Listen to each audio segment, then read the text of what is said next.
So a little bit about myself. I have 10 minutes, so I will tell my story in 10 minutes. It's a little difficult, and also I have an accent, and which I love to keep.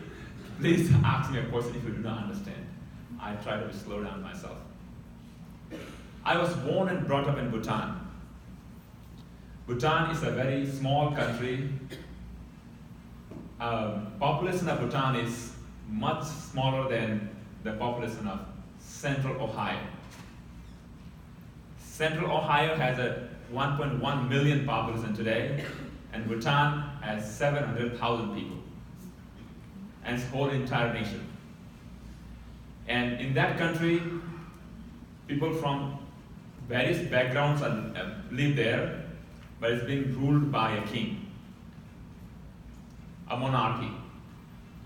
And in the year 1990, a little bit back, our people went to that country, migrated to that country from Nepal, originally from Nepal, since 1680. That's history.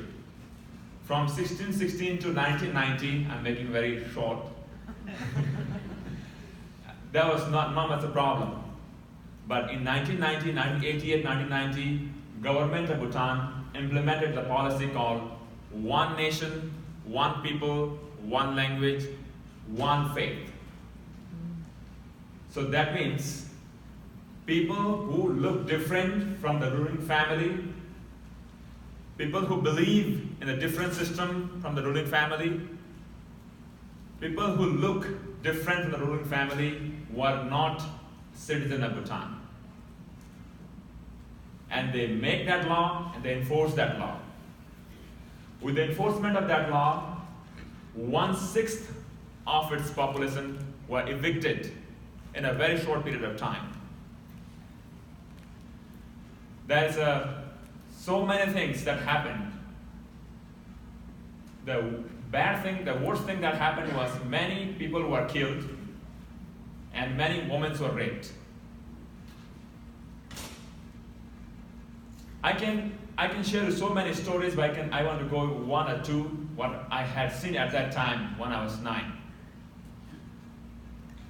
First of all, we were told that when you go to schools, you have to wear the national dress.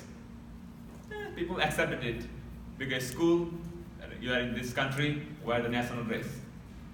But they went so much that even if you are plowing in the field or cutting trees or looking after animals, you have to be with the national dress.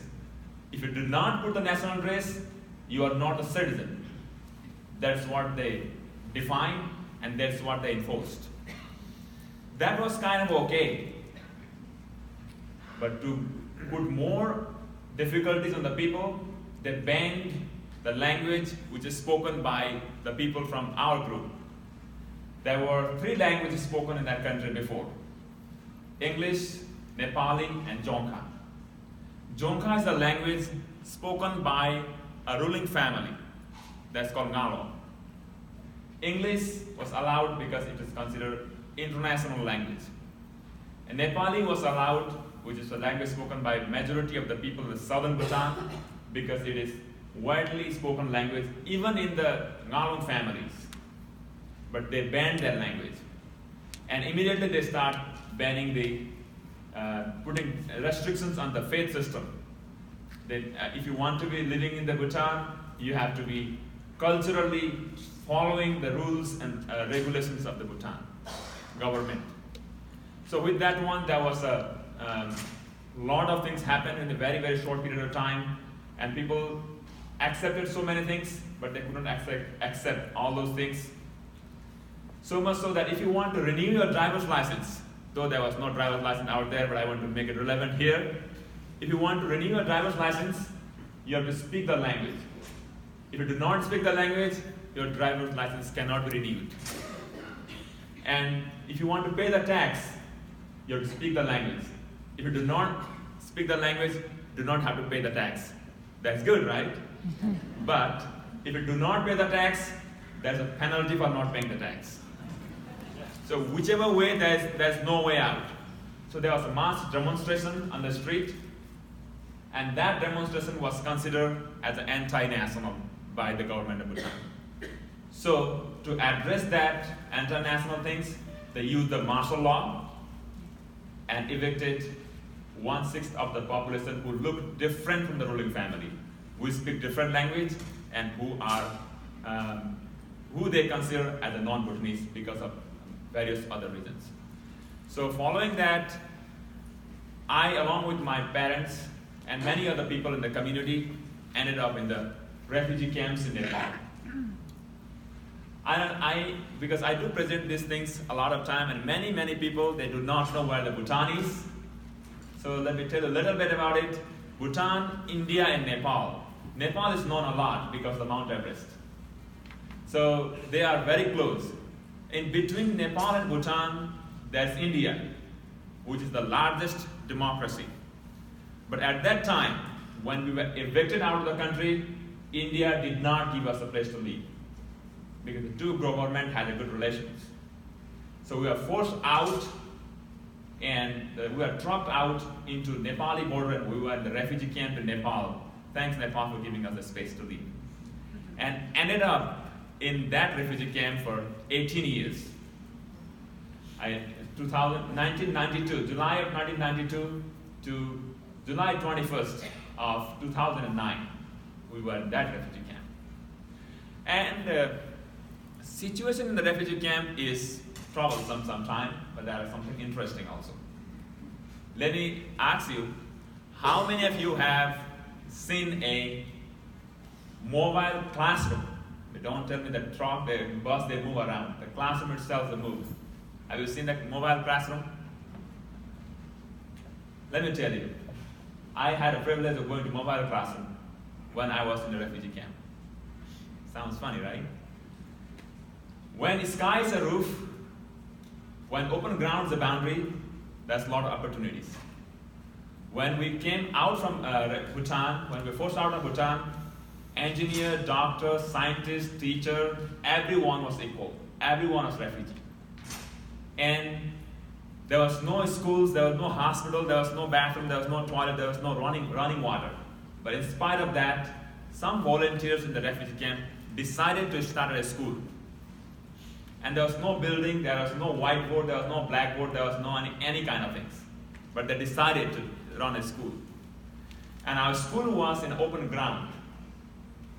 And the shade of the tree is a classroom. As the sun moves around, your classroom moves.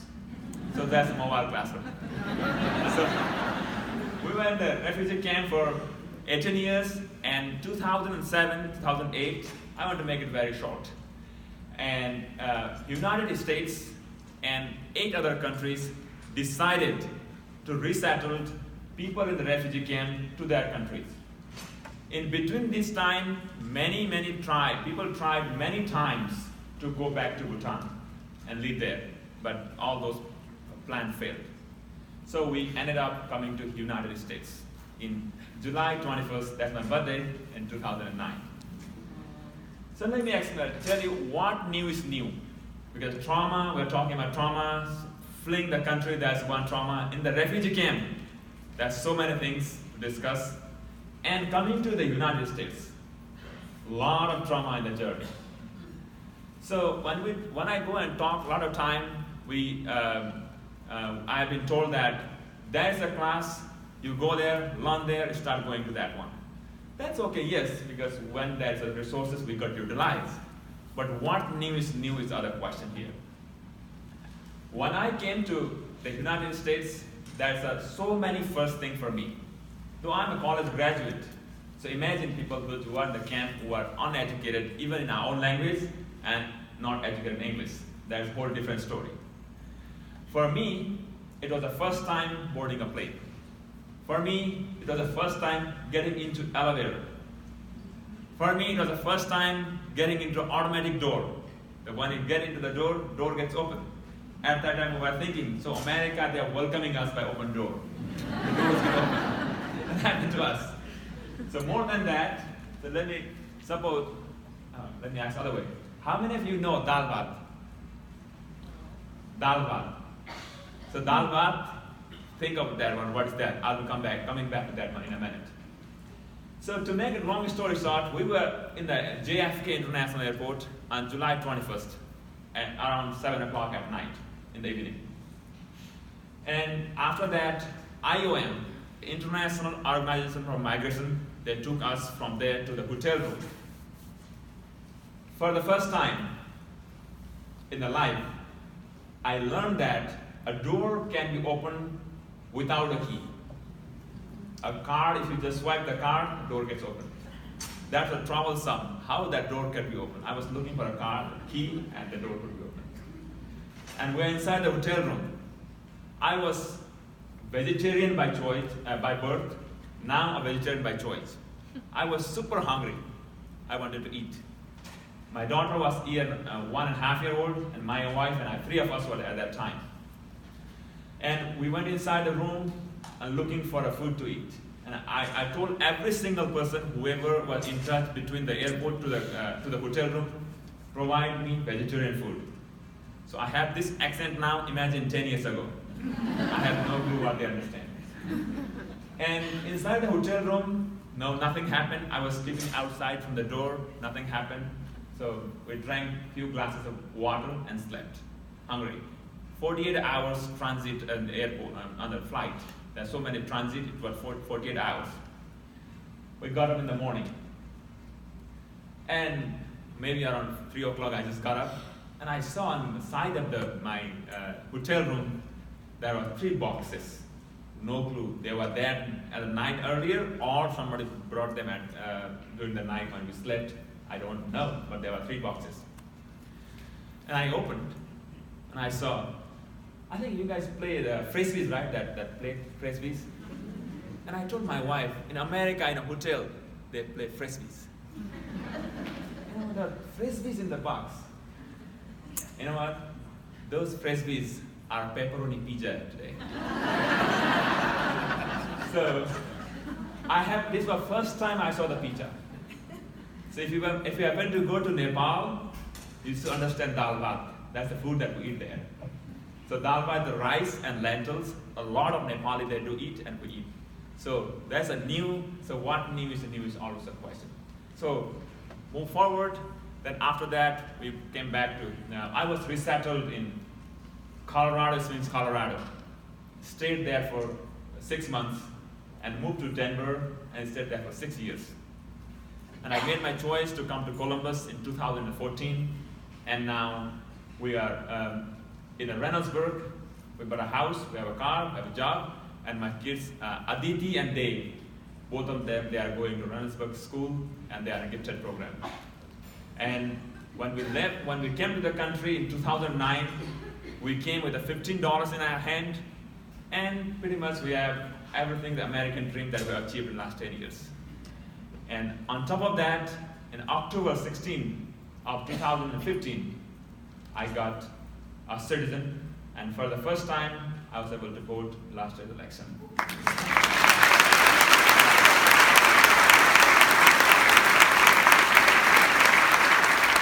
Thank you. And I want to thank each one of you and all the taxpayers and all American and government of America for giving me a second chance to live my life. The biggest thing and the worst thing, there are 2 things that happen in life. The worst thing is dehumanizing.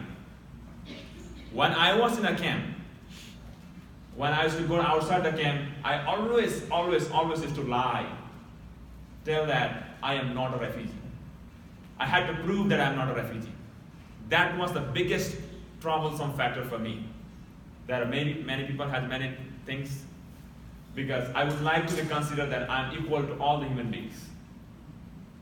The best thing in the life, I'm a proud citizen, that I have a power to make a change. And I have a biggest, and I myself as an equal human being, and I am an instrument of change. And at the same time, coming year, 2019, I am also planning to run for office in the city of Reynoldsburg.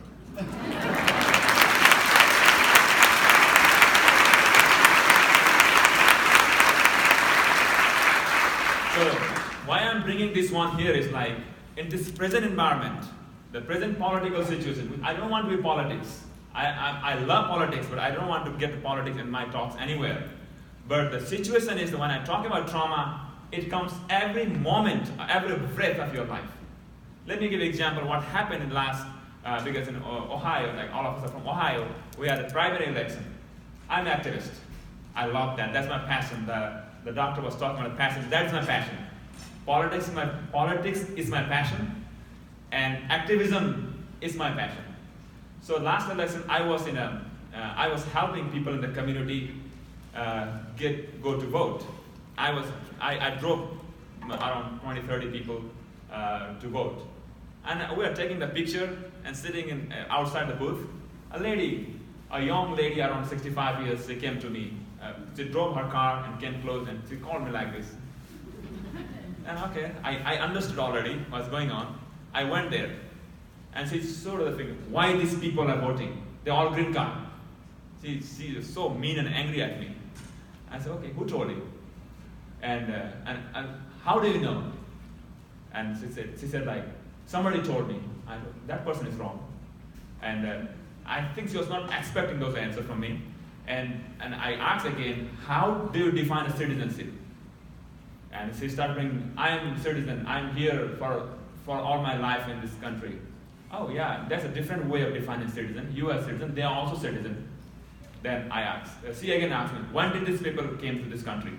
Then again I asked counter question, when did you come to this country? And she told, my ancestor came 200 years ago from Germany. Oh, okay. You came from Germany, we came from Nepal. We have a different boat, but same destination. And she kind of thinking a little deep, and again she went back, are you citizen? That's why I'm voting. So I asked again, can I ask a question? Yes. Are you citizen? And yes, I'm citizen. And what is the definition of citizen? She felt bad. It was a really almost 20-25 minutes conversation. And after that, she said that, I'm sorry, because somebody told, we had a really long conversation, and she came out of the car, and she took a picture with all of us. So my point, why I'm bringing that one here is like, there are a lot of misconceptions and misunderstanding, that citizens should look like certain color, citizens should be from certain country they have to come. I think those misconceptions and misunderstanding has to go away. But if it were not me, people would have run away because there's a trauma being added there.